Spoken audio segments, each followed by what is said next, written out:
One.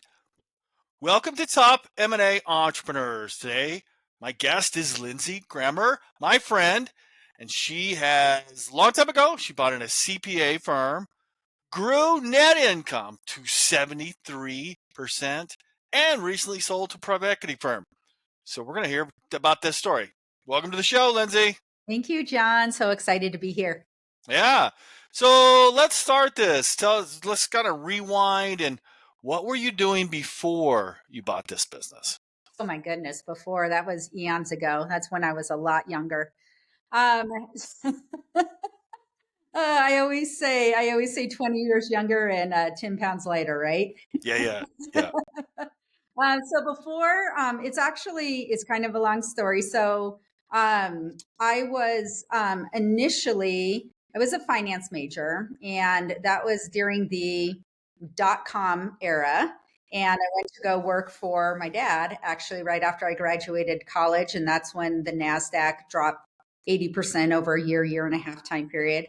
And I couldn't manage other people's money. Watching their portfolios drop as dramatically as what they have, and it wasn't the profession for me. And so he was actually a CPA in his previous life and had partners. It was a partner of an accounting firm, and ran into some friends or his old business partners over the holiday, and was like, "My daughter's miserable. Any chance she can get a job?"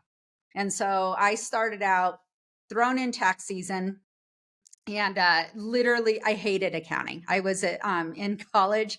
I took intermediate accounting, and I was like, I will never ever be an accountant. And but I needed a job. And so the joke in the firm was like, what are we just trying to do? Fill seats. And I immediately just excelled. And that's when I decided to go into accounting, pursue my CPA license. And at the time, I had a really young son, and tax season and young family just don't mix. And so I decided to get out of public accounting and go work for one of my clients as their controller. And during that time period, it was at the height of '07. So my stories always have to do with economic collapses. It's the swing up and down. Yeah. Right. And so that was '07. And my husband, so lived in Northern Colorado at the time. And my husband got a job opportunity in the Vail Valley. And we had no ties left to Northern Colorado. And we were kind of looking for a change. We're like, let's do it. Well, when we came up here, I realized that the cost of living was atrocious. So the pay increase that he was going to get, like, we were going to go backwards. And essentially, I bought myself a job. And it was a very stressful time of my life. We purchased the real estate in the valley, even then, and it's even more now, was it was 2.5 times what we paid or what we sold our house for in Northern Colorado. And so, we bought a house at the top of the market. I bought an accounting practice that was tied to my house.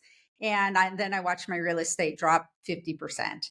And so it was it was pure grit to get me out of there. But that's kind of the story of, it really was just on a whim. I was doing a Google search of, I was looking to start my own practice, and doing a Google search of like how many accountants there were in the area and the competition. And I just happened to find my practice for sale, and is exactly what I wanted. I didn't want to do tax.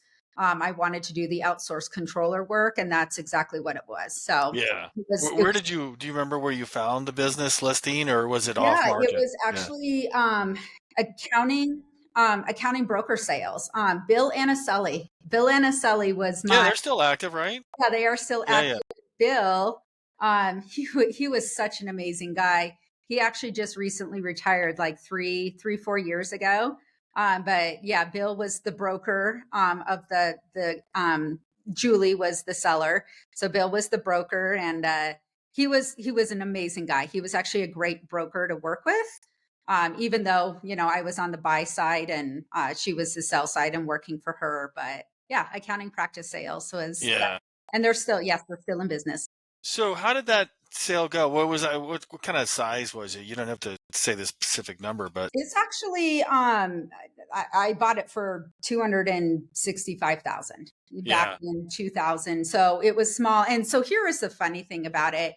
Um the seller at the time, she ran everything through, right? And so it did not look like a profitable company.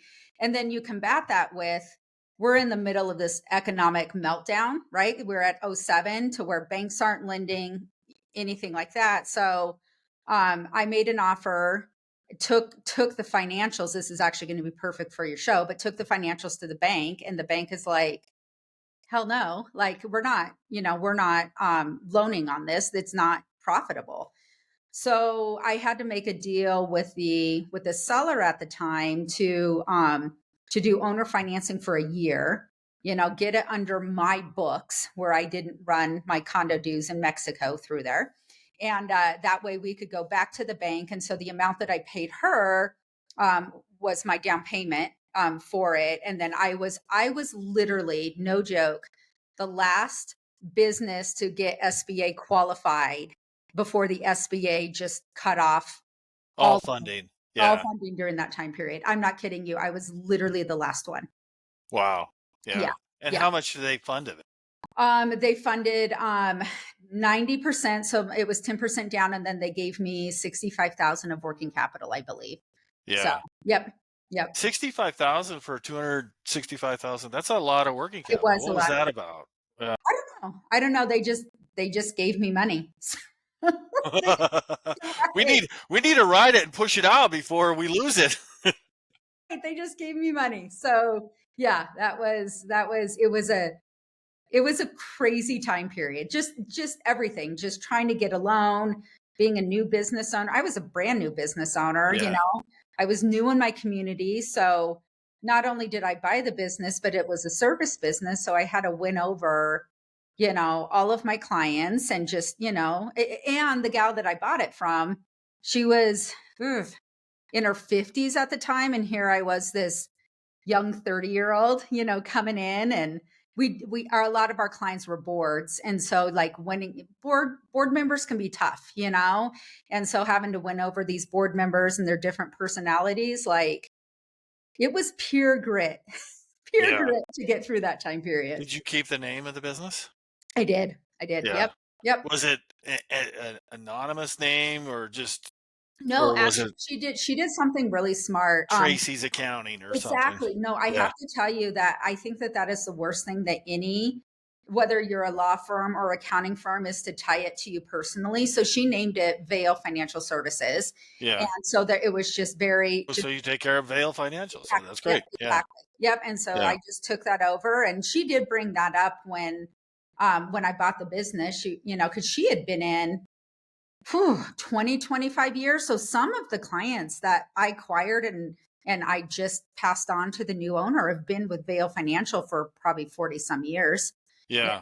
And so yeah, she brought up to me that that was one of her strategic moves, was just never to tie her name to a business, because when you want to sell it one day, and it's actually a really good tip.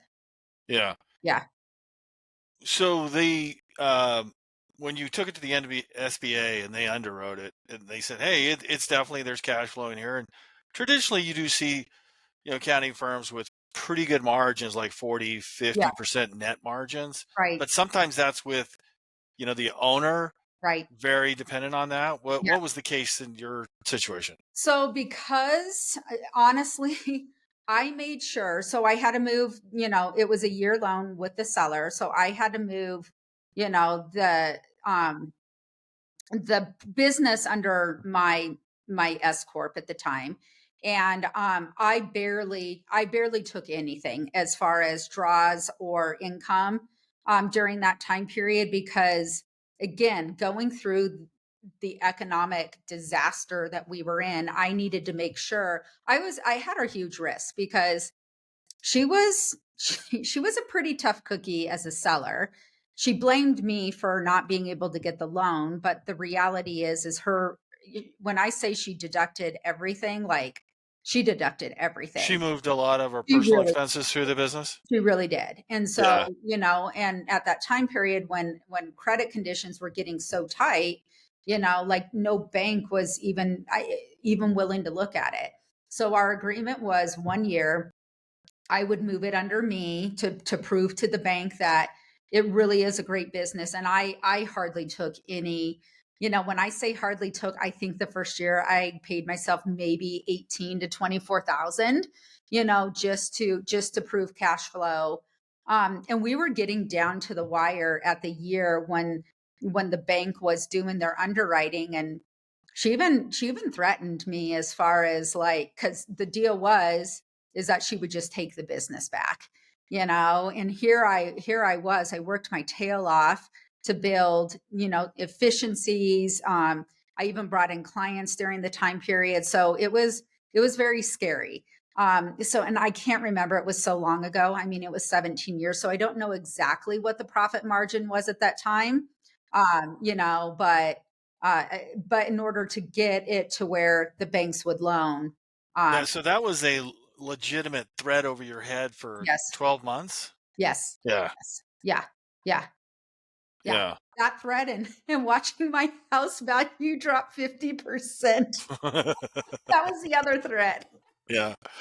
So when you got into the books, I mean, was everything as they said, or Yeah, it was. aside from the, running personal expenses, Yep, as far as you and as CPA going, that's not yep. illegal. No, It's it's just, not illegal. I mean, that's a lot of it's funny you say that though, because right after I bought hers, Bill actually introduced me to another business owner in the same area, and he was looking to sell his practice, but it was majority tax. And so I met with this seller. Jerry was his name actually, and I wasn't. I talked to him for a bit, and Bill was just like, "Linz, all you have to do is just combine two practices." But I was pretty. I didn't want to go back into tax. Like I'm like, there was a well, why do you hate tax so much? just the tax season, the laws Yeah. change, like it ruins your year end because like it Because ruins your you're holiday. so focused on like Like, everybody else is taking spring like, breaks. yeah, it's Yeah, just, you're.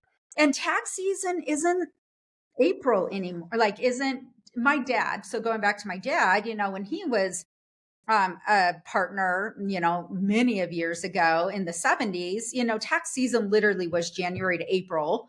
And then you got the rest of the year off, for the most part, besides your year-end tax planning for the next year. Now, everybody files an extension, and then you get a few months, to breathe in the summer, and then you have to pick up again, starting in, August for your September deadline, and then your October deadline, and then your tax planning. It's just now a year long, Yeah, yeah. nightmare. I filed extensions before, Yeah, so I know it's exactly. like Like, a, why yeah. wouldn't you? Right. And Why so wouldn't you? I didn't want to do it today. I know I actually that's what I'm getting ready to mail now is my extensions. Right.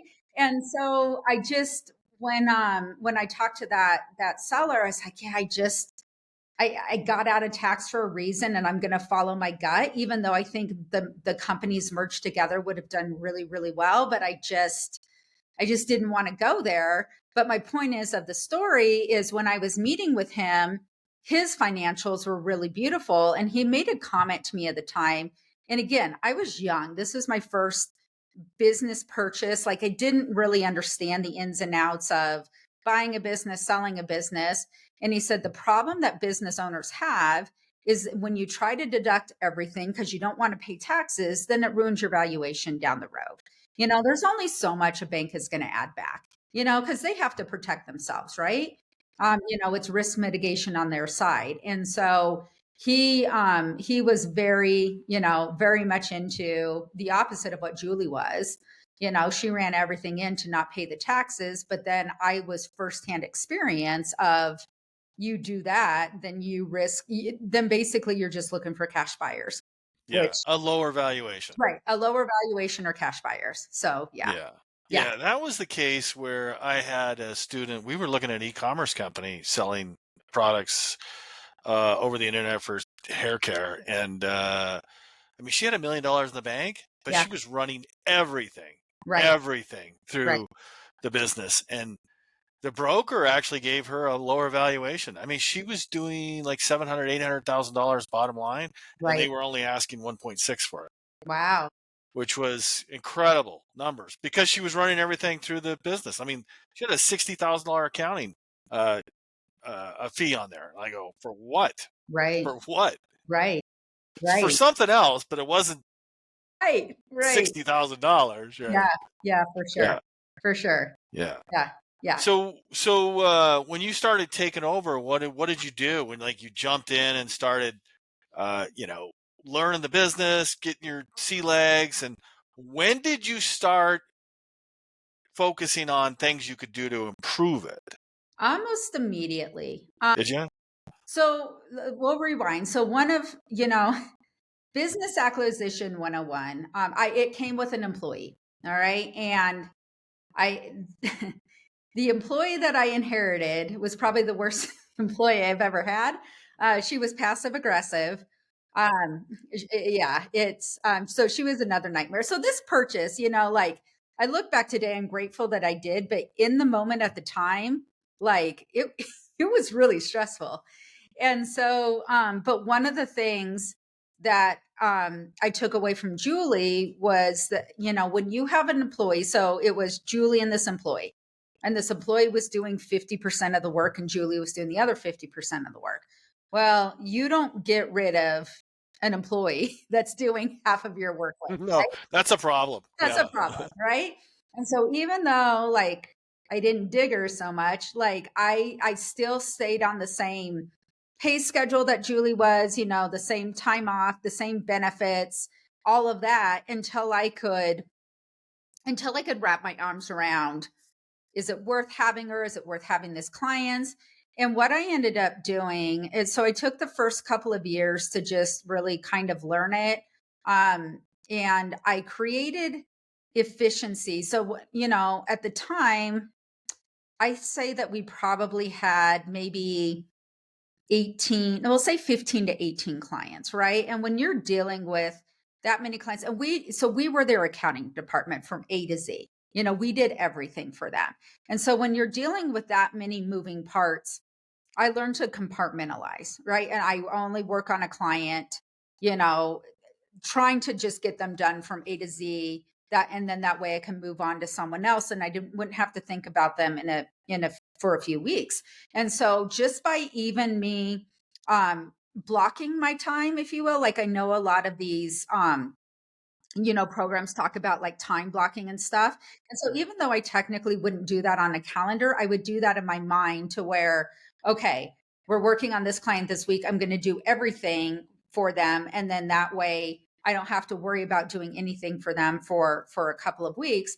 And it really started to create these efficiencies within the business. So that was one. And then two, I really spent a lot of time understanding what my employee did. And after, I can't remember how long I had her, maybe 2 years, maybe three. It was a while. I finally realized, so I was working out of my home and she had a small little office in Vail. And I realized by what I was paying her and the clients that she was working on and the office overhead that we were paying, if I got rid of her, understanding that I was going to lose those clients, my net to the bottom line was only like $10,000 in a deficit. And so, the best business decision I made was I just handed her $100,000 worth of work. And, Oh, so you just cut those I just, clients those off. clients, I gave Yeah. them to her. I shut the office. The minute I did that, I had about 3 or 4 good, solid paying clients that actually I still had to this day before I sell it. It's like the universe talking, right? Like the minute I released that garbage, I had my ideal clients actually find me. And so within an instant, I recouped, you know, uh, like if my net It on was the like it was like yeah, waiting for you to it make that it really decision. was paying me to make that decision, Yeah. and then from there, once I got rid of that excess baggage, I was able then to really build the practice that I wanted to going forward. Yeah.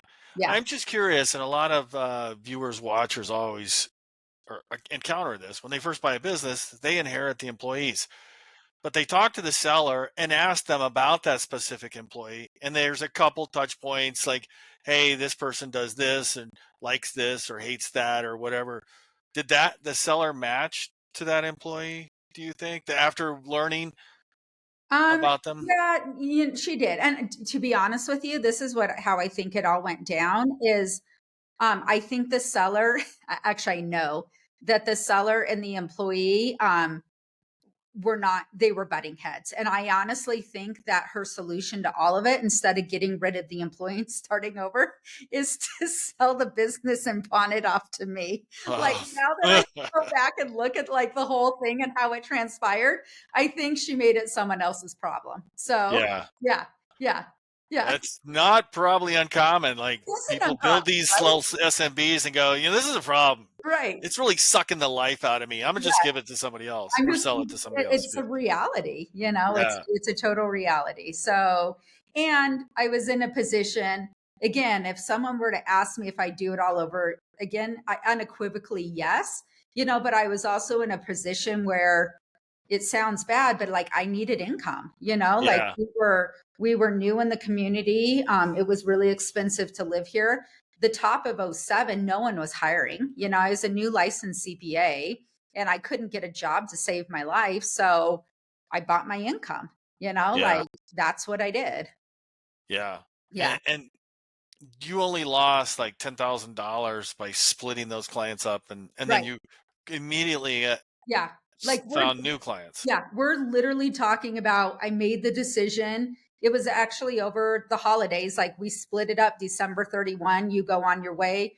Literally came in from after the holidays, in January to an amazing client, an amazing client that I still have to this day. So it was Yeah. almost like an overnight.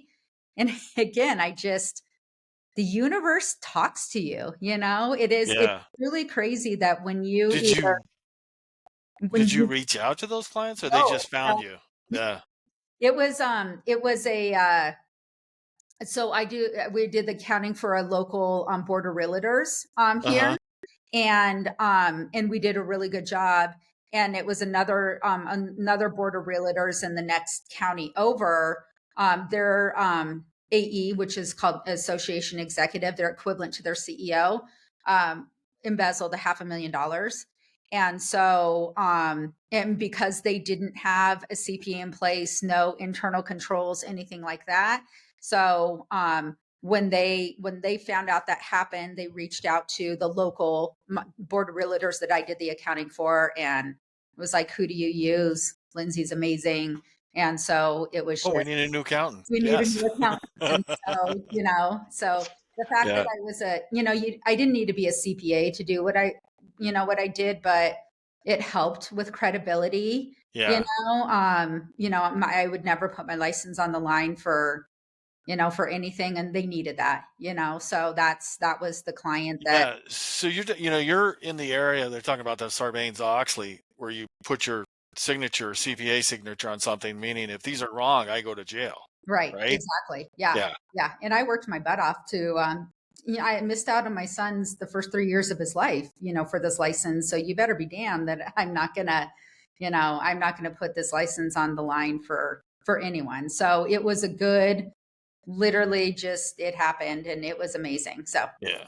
yep. Well, when you go to these boards find you and they say, "Hey, what are your services?" and you say, "We're 10,000 a year, 5,000 a year." How does that work out? What does that Yeah, look? so we like to think of it. So if you the way that we would pitch our services is we do outsource controller work. So you would think a controller, if you were to hire a controller, that's a six-figure salary, 100 to $120,000 a year is what a on-site controller is. So really what our tagline was the whole time is that you get the controller expertise with a fraction of a price.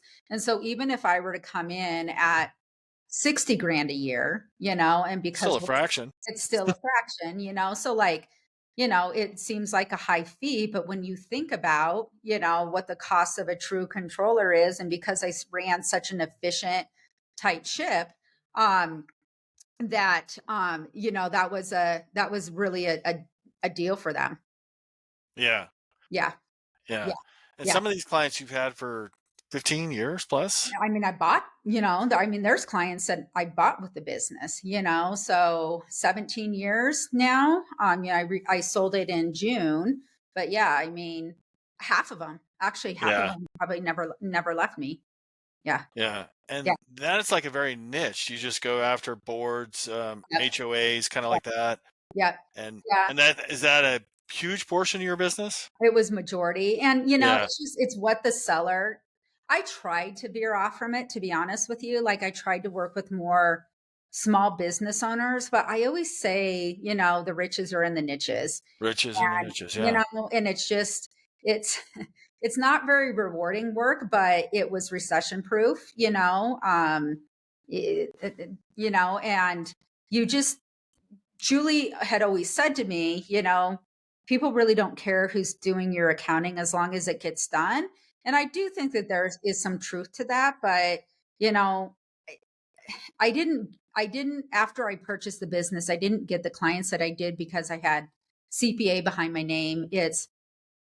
It really goes back to that personal touch is I made sure that every client felt like they were the only one, even though towards the end we were servicing 25 to 30, big businesses. And yeah, just making sure that they felt like they were the only one. Like, I think that was a big part of the key to my success. Yeah. Yeah. So tell us about the journey of now you're starting to grow and how do you maintain a 73% profit margin?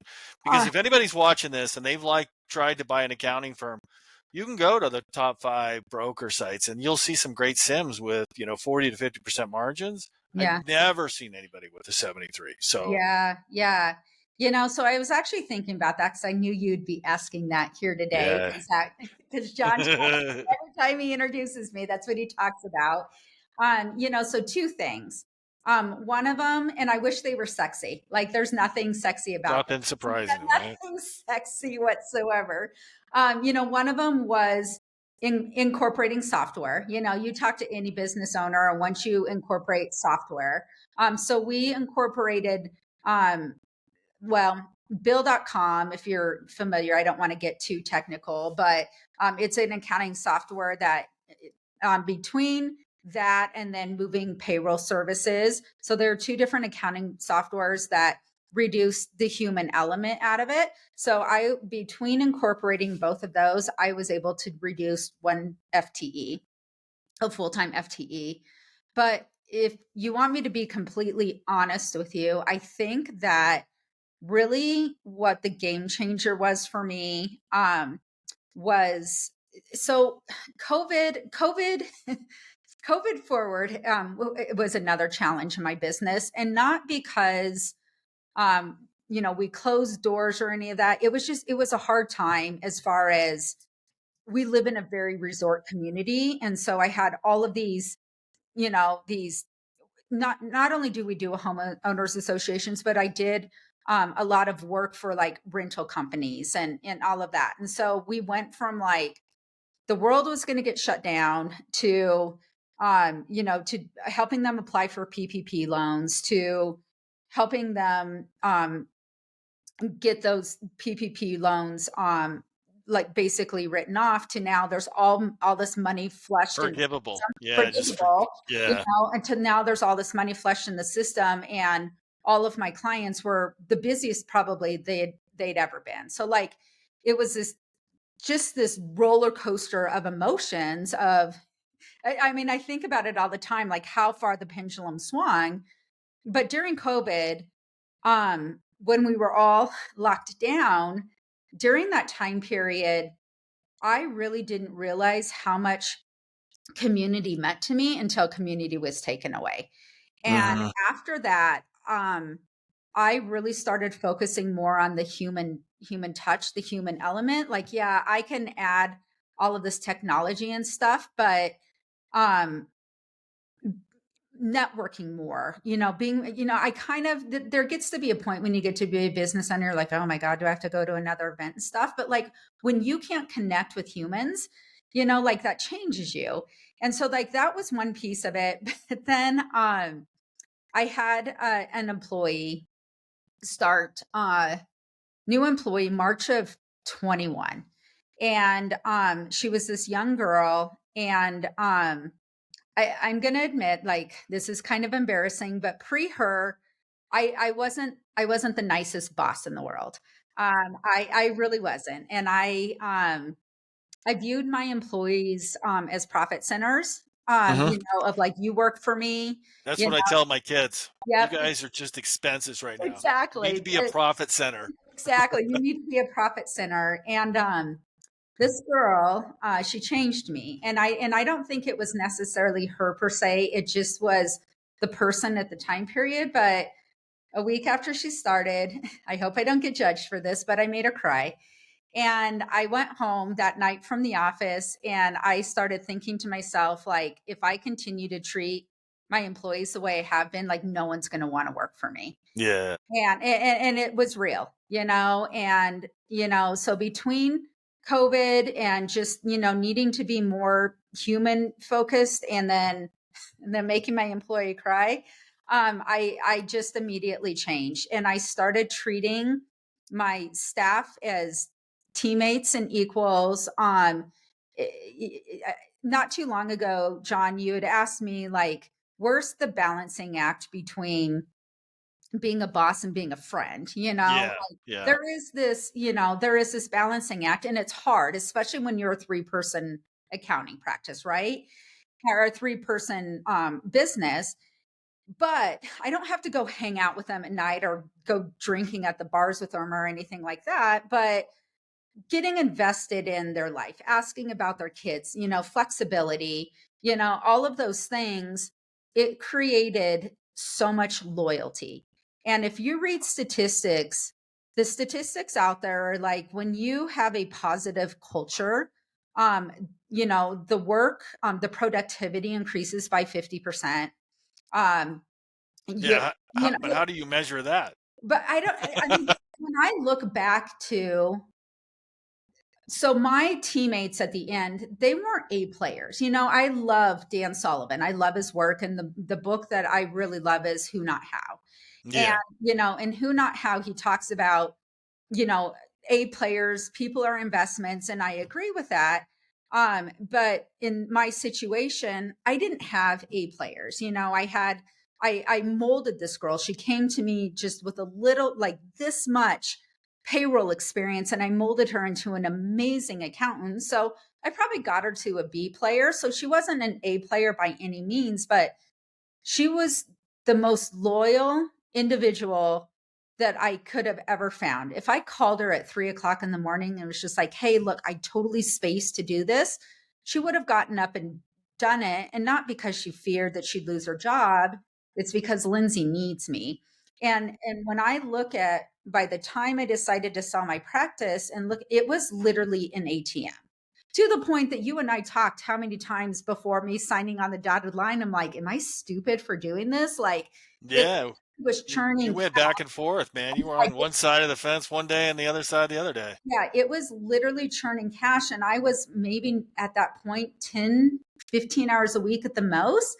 It was because of my team. And I didn't even have A players on my team. It was, I Yeah. created this culture to where they they did any, because it was a mutual respect. And when I think back to pre that time versus post, I will never go back there again. Like, I have physically seen the hero's journey, if you will. Yeah. You talk about you see a character in a movie, and Joseph Campbell. yeah, Yeah. right. Here it's real. And so when I see the transformation of what that moment did for me, and then in turn for my business, like, I think that that's the biggest advice that I could give to any business owner is, you want these tips and tricks on sexy software or, AI or whatever. And it's really putting It's just not that, it's the it- people. It's it's productivity of the people, and people. it's Yeah. treating the people like people, and not like profit centers. Yeah. Was there any part of the business in this accounting that you don't do? Like, JJ, the accountant, he's online, the big guy. I hate payroll. Just get rid of payroll. Tells Right, everybody to get rid of payroll. right, right. Is there anything like that? Taxes, accounting, payroll. Yeah, Anything just like don't do. Yeah. yeah. Payroll is hard. Actually, I would probably agree with him. Like we chose to do payroll. Payroll is just it's hindering. Like, if you're doing payroll, like for I think our clients before, I think we had 15 clients that we did payroll for, and typically, they're every other week. So then it limits when you can go on vacation, and then you have deadlines due. So we Which did, is every 2 weeks. It depends which on is every what 2 weeks. company it You is. have Yeah. to pay, yeah. And so whoever wants to own like a 100% payroll company is insane. Um, they're insane. But we moved to Gusto, which helped. They at least did the year-end W-2s and the 941 tax filings and stuff. And so I would say payroll is just, and the laws change all the time. You Yeah. know, It's like I need a 1099 for yes, yes, $600. Yeah. exactly. The laws change all the time. So payroll is pretty awful. Um, yeah, that definitely is probably one of the biggest ones to get rid of. But then it's just like, well, if everyone gets rid of payroll, who's going to do it? And I do. I love Somebody's going to do it. Somebody right. has to do it. Well, Right. Yeah. ADP, all of these big companies that's how they make their money, and they're actually that's not a bad route to go because at least then they're doing it and you don't have to worry about it. Yeah. Yeah. Yeah, yeah. So how long was it before you started thinking about, were people reaching out to you to want to buy your company, or did you start thinking like, I need to sell, I'm sick of it? Or how did Um, that? So to be honest with you, I was getting kind of burnt.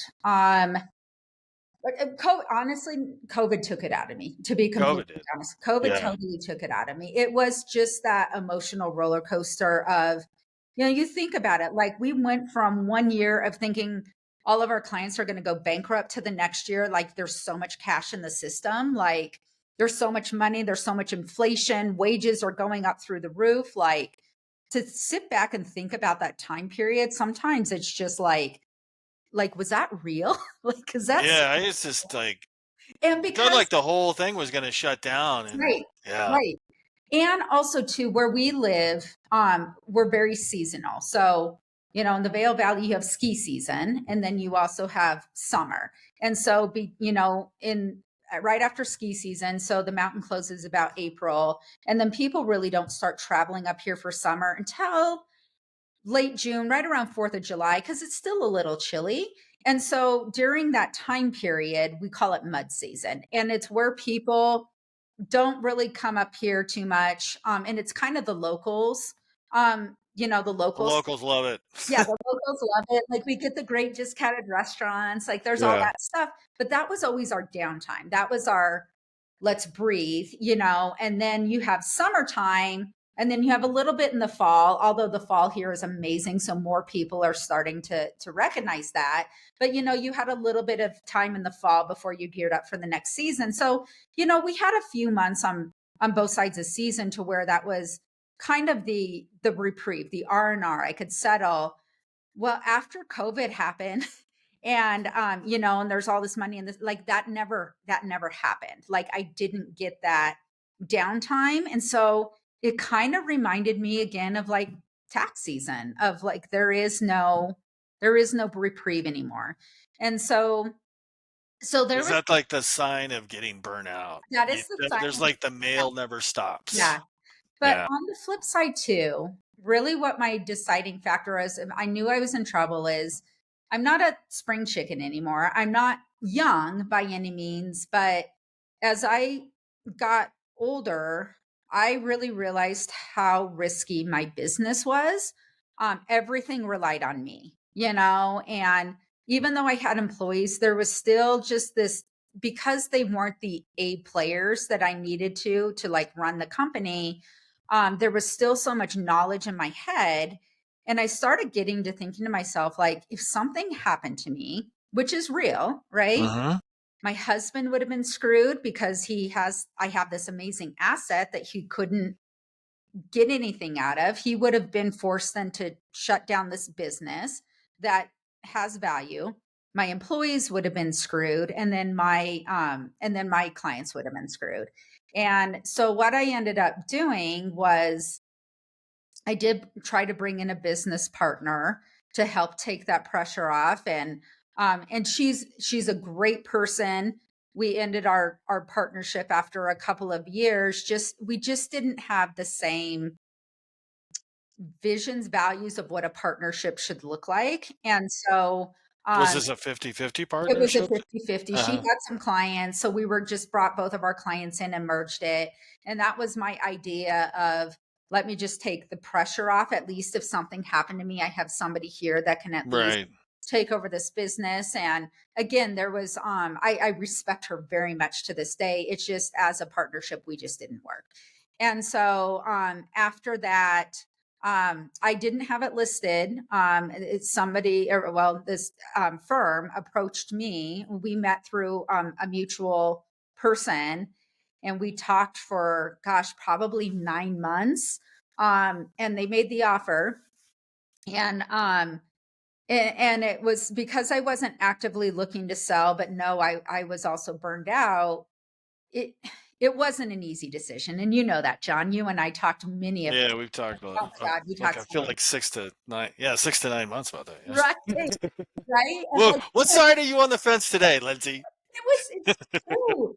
It is so true because it was an ATM at the moment. So I was like, it was just churning cash flow, and I really didn't have a lot of involvement. But on the flip side, I still had all this pressure because I was a solo owner of all the things that I'd said.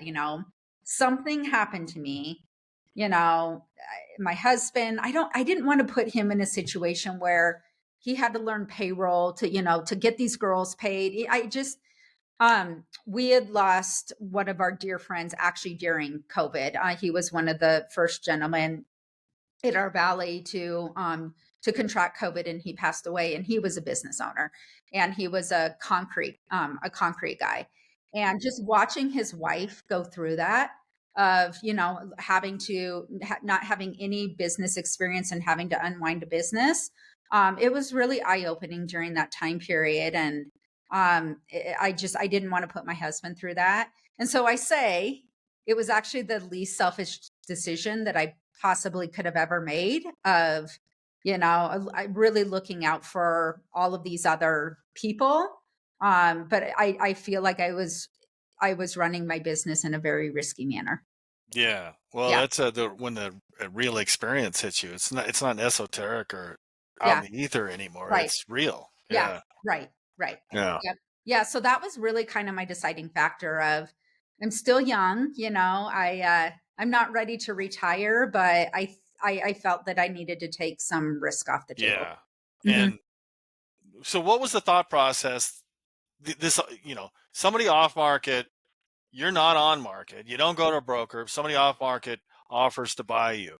Mhm. So what's the process you're thinking in the head going, oh, what's it worth? Or, should I go to a broker and get more people an auction happening? What should I do? It's hard. So what's really hard is that forever accounting practices, they are not valued very high. No, Like it's those 1x sales. It's when 1x, 1 which to 1.2x sales, which yeah, is nobody's been able to provide the answer for me. no, Yeah. it's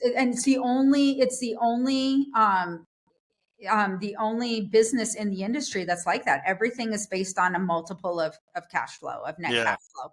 So the way I was looking at it, and why I think it took me so long to sell, is because I'm like, so here I am. I have built this amazing practice, 73% net to me.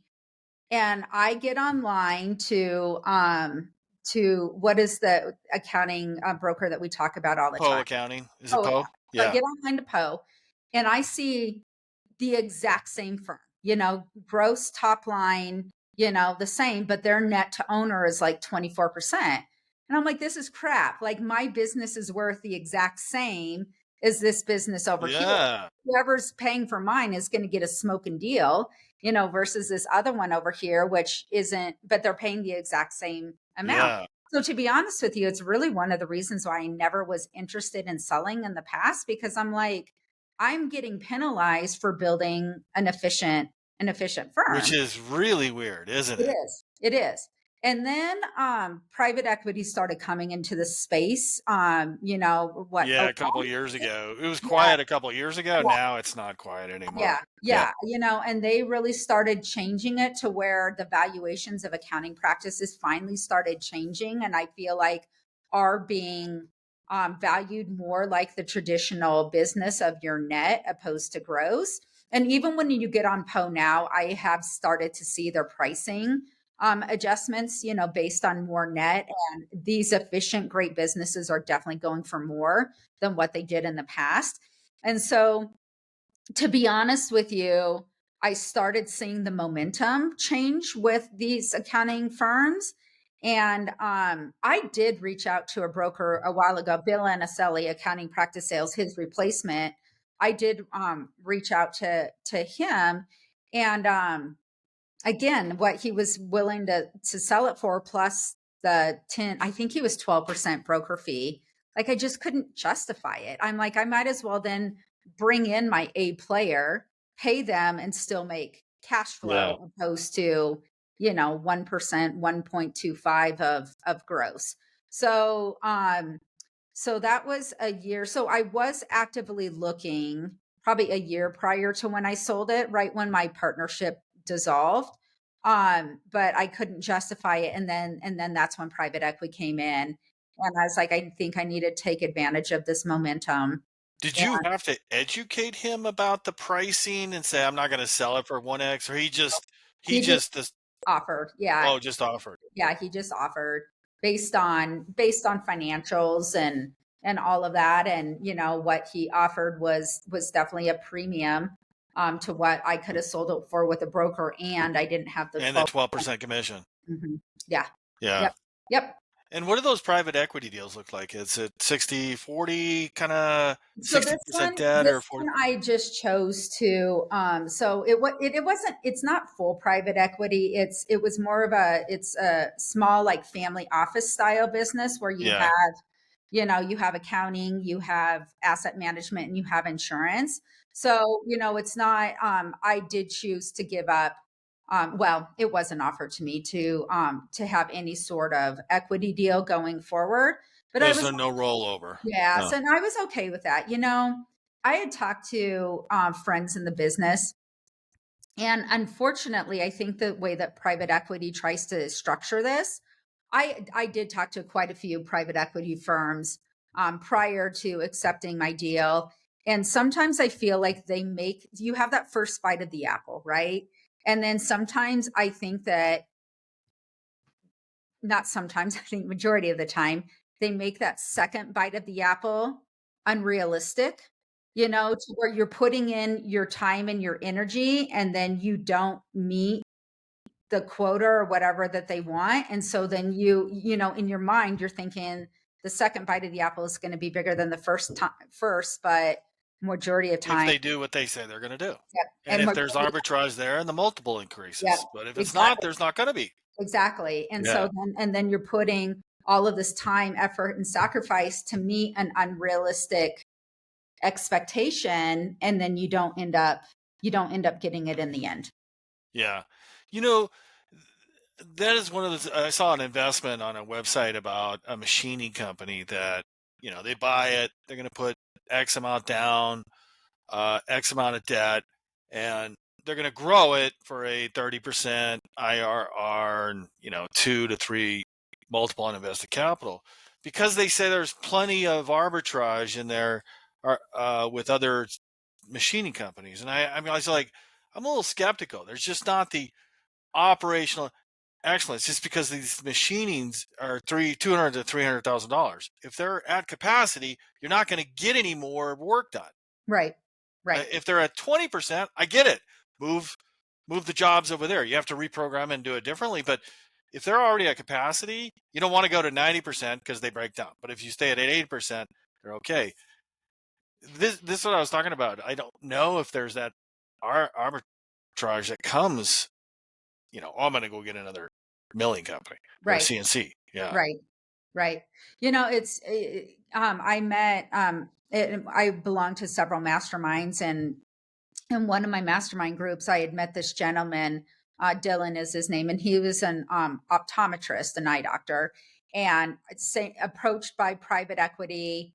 And that exact same thing happened to him, so it's not even in the accounting industry that it happens of, you get presented this beautiful thing and you take your first bite of the apple, and then, you stay on, you're supposed to grow it to X, and then the second bite of the apple is supposed to be larger than the first.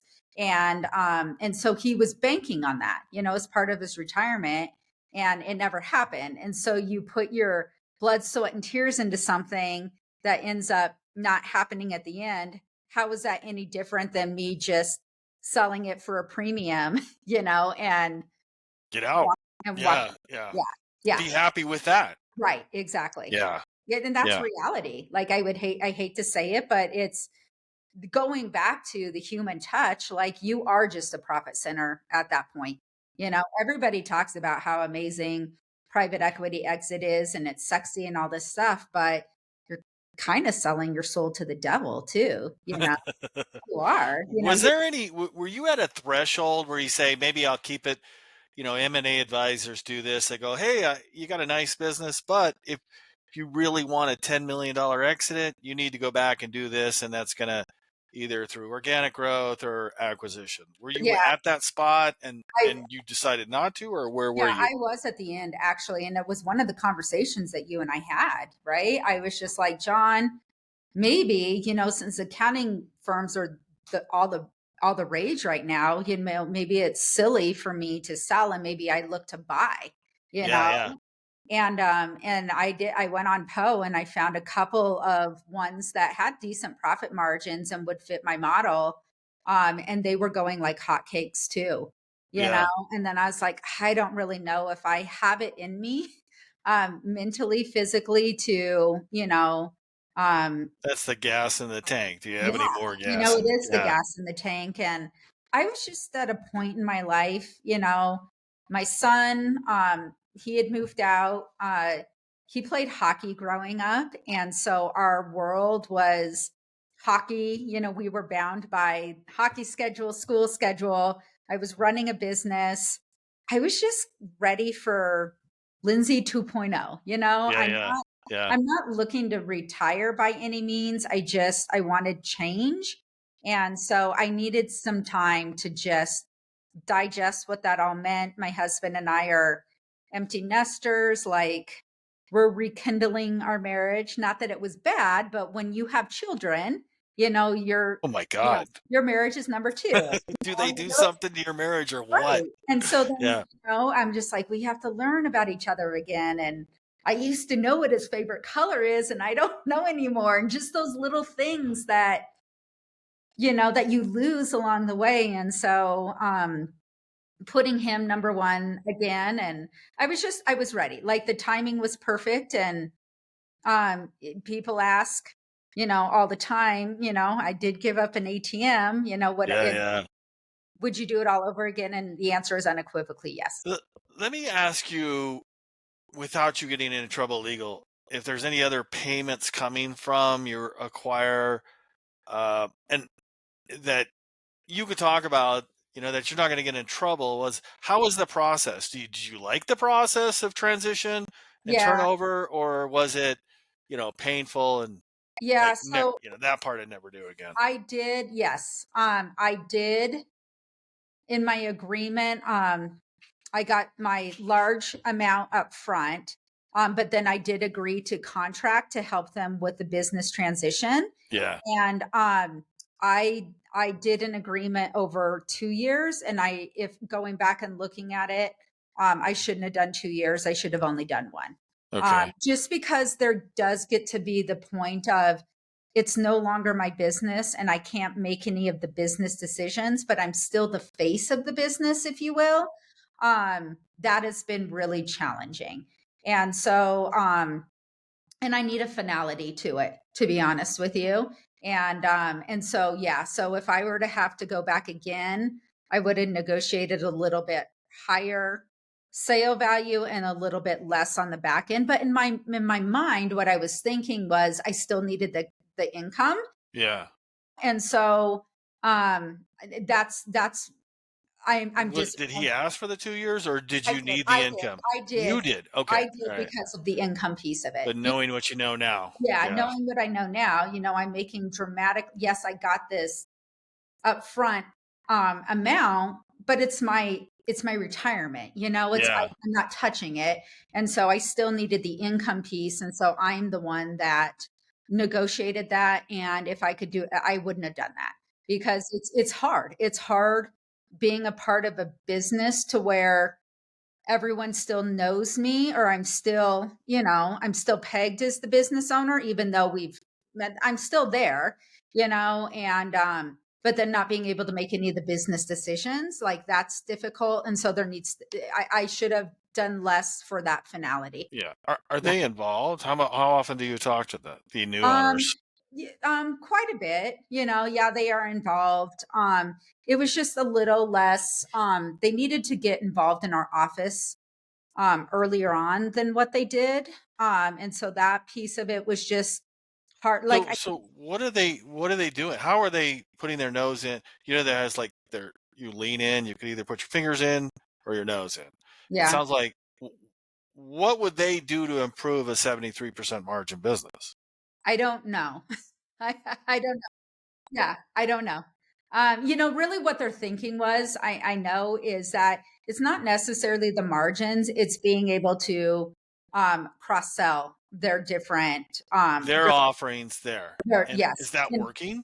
um, it would have, it will, this is hard.